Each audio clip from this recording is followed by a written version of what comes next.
This is Omar Miller, and you're watching the 3-Point Conversion.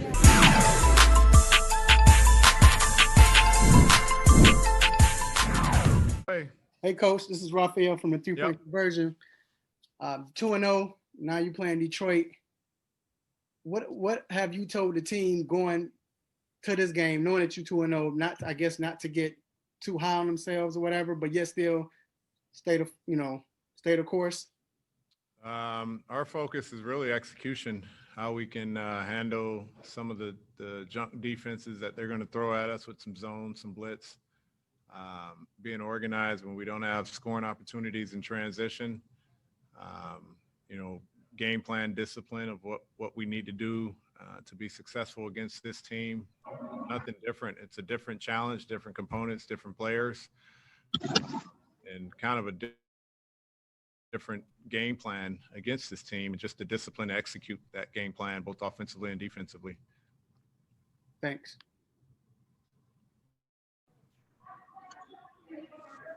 Jamila Johnson. Hey, Coach. Who are your starters for tonight? Trae, Cam, DeAndre Hunter, John, and Clint. And I have a follow-up question. What do you like when you put Cam and DeAndre out there on the floor together? What do you like from that pairing? I'm hoping what they'll provide on a consistent basis is just two versatile defenders.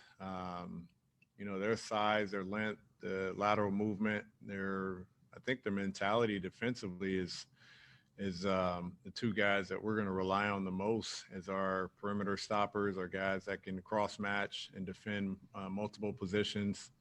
So having both of them out there, it's really key, I think, in this year and in all games, really how you start games with the defensive mindset, how you start games, being able to establish your defense. I think those two guys really provide us that opportunity against some of the elite players in this league. And, it's still a growing opportunity for both of them, but I like having them on the court together. Sarah Spencer.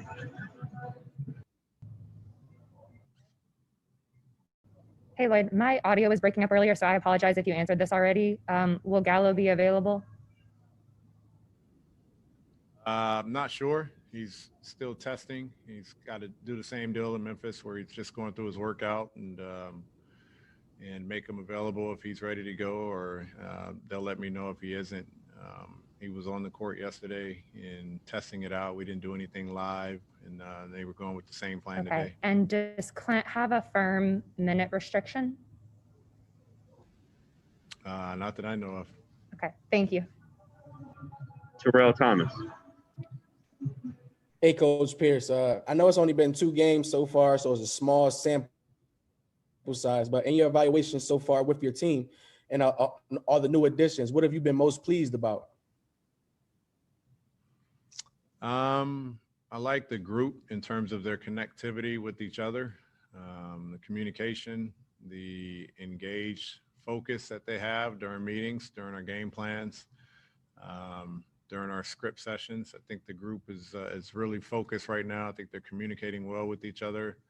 To me, that's the most important. What we do is not so important, whether, we run play A or play B or play C. I think really the communication so that we're on the same page about what we run is most important. And the guys have shown a tremendous amount of growth for a new team, tremendous amount of growth in trying to stay engaged and communicating and staying focused. And I think that's the one thing I've been most pleased with. Thank you, Coach.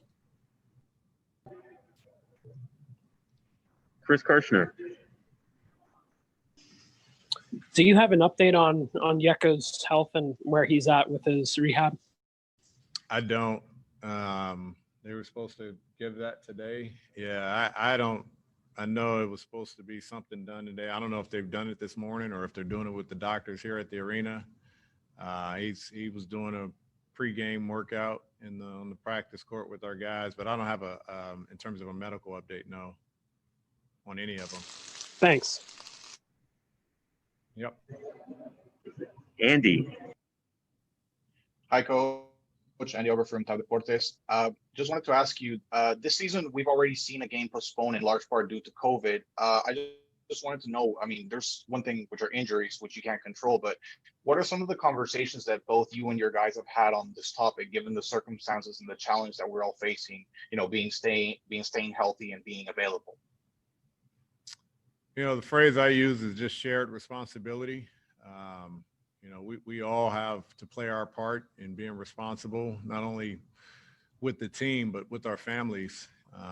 You know, there's going to be cases, there have been cases, and a lot of it has to do with the contact tracing, and a lot of it has to do with family members. And, you know, I think we have to be smart in the actions that we control and where we're going and what we're doing. But I think it's also being able to communicate the importance of that to those that we're in close contact with. Obviously, you know, most of us, all of us should be as limited in our contact as we can and limit, you know, visitors from coming. And as tough as it may be, that's the shared responsibility that we have to have in order for this season to be successful, in order for us to get through, in order for us to just kind of, you know, slow the response down a little bit.